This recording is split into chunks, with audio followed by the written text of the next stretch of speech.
Hi everyone! Just want to show something I've been working on lately. It's a note and mail hanger, and I haven't gotten to craft too much lately, only because I've been so busy with work. But this is something that I finished maybe 2 weeks ago, and I just never got a chance to record a video for it. But I have the time now, so I'm going to do it now. And so let's get into it. So this top one here is for mail, and it's cut out of chipboard, and it's 2 layers here, so it's a full bracket piece. And I cut the brackets out, the top notes actually, on my Cricut, and it's using the Accent Essentials cartridge, and it's cut out of a thicker piece of chipboard. And then I cut a second exact one, but then I ended up cutting it in half and creating a pocket. So as you can see, it's a cute little pocket, and I'll show you. I know this is a really small sheet of paper that I just grabbed, but it's the closest thing to me, so you can slip things in and out of it. And the paper collection that I used for this wall hanging is the K&Co Tim Coffey stack, and I absolutely love his paper. It's so muted and vibrant at the same time, if that makes any sense. It's classic looking, but still very like fun and whimsical to me, and I just love it, and I had to use it on this.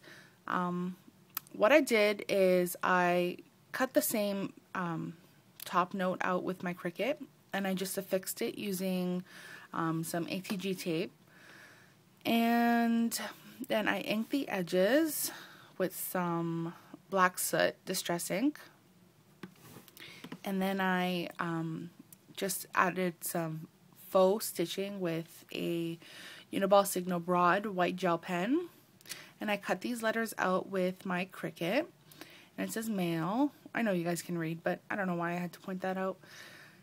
And then I just added some chocolate brown half back pearls to the corner edges. The top of it, like the way you hang it, is fairly simple. I used some very large eyelets, and I just strung some chocolate brown organza ribbon through it, and I just glued it that way, and so it's tied a bow and, you know, called it a day. It's very simple.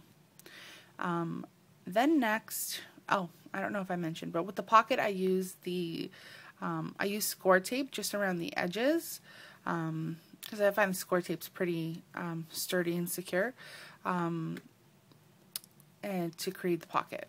So that was that. And then for the second piece, which is strictly decorative, I cut this oval out using the Plantain School Book cartridge from Cricut, and I covered it again in the Tim Coffey paper. And then the way this centerpiece is affixed to the top and the bottom piece, I'll just flip this over, is it's just ribbon and hot glue. That's all it is. Very simple.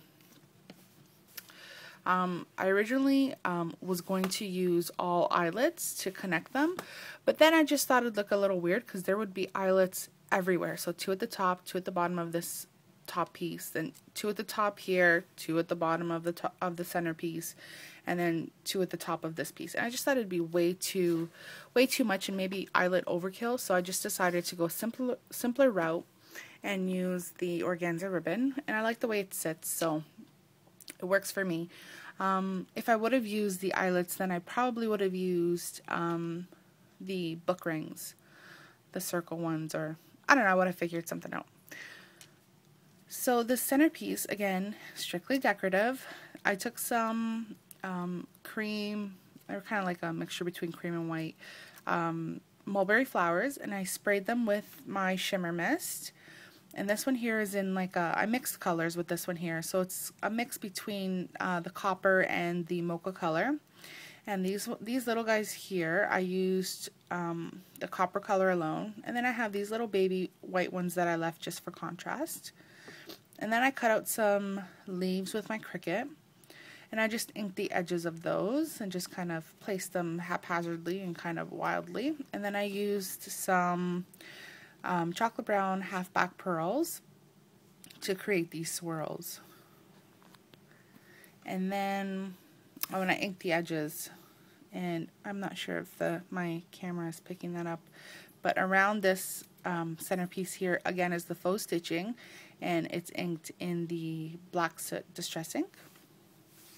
And then this last one here, this is probably my favorite one, and this is again the top note shape that we use on the top one, but this one here I created a little place for the pen. So all it is you slip the pen out. Oh, my hands are in the way. And it's just little loops of ribbon that I've tied, and you could slip your pen back in, which I won't do right now one-handed. And I've just attached a sticky notepad, and this is definitely refillable. All you have to do is once you get to the end, you rip off the paper and you hot glue another one down. It's very simple. And I cut these letters out on my Cricut, so those letters and the same male ones there. I inked the edges of this top note shape as well with the black soot, and then did the same faux stitching as in the top two just to tie everything together. And then I just attached some of the same flat back pearls in two of the corners of this one. I didn't put one here because the pen slides in there, and then this top one here didn't need it. So I created this for my mom, well, my mom's house I should say. There's notes everywhere on the fridge, on calendars, and I just wanted her to have a more cohesive place to store, more organized place to store all her notes. And this is what I came up with for her. So I know she'll love it, and it kind of matches the decor of her house. So this is great, and I'm really happy, and I thank you guys for watching. Actually, let me just add, if anyone's interested in creating this as well, I can put together a kit. So if anyone's interested, drop me a line, and I'll put something together, and then I'll have it available on my blog, which is Sweet Nothings Paper Co. So co.blogspot.com. But just let me know, and we'll take it from there. Thanks so much for watching, guys, and I appreciate all your comments. Take care. Bye-bye.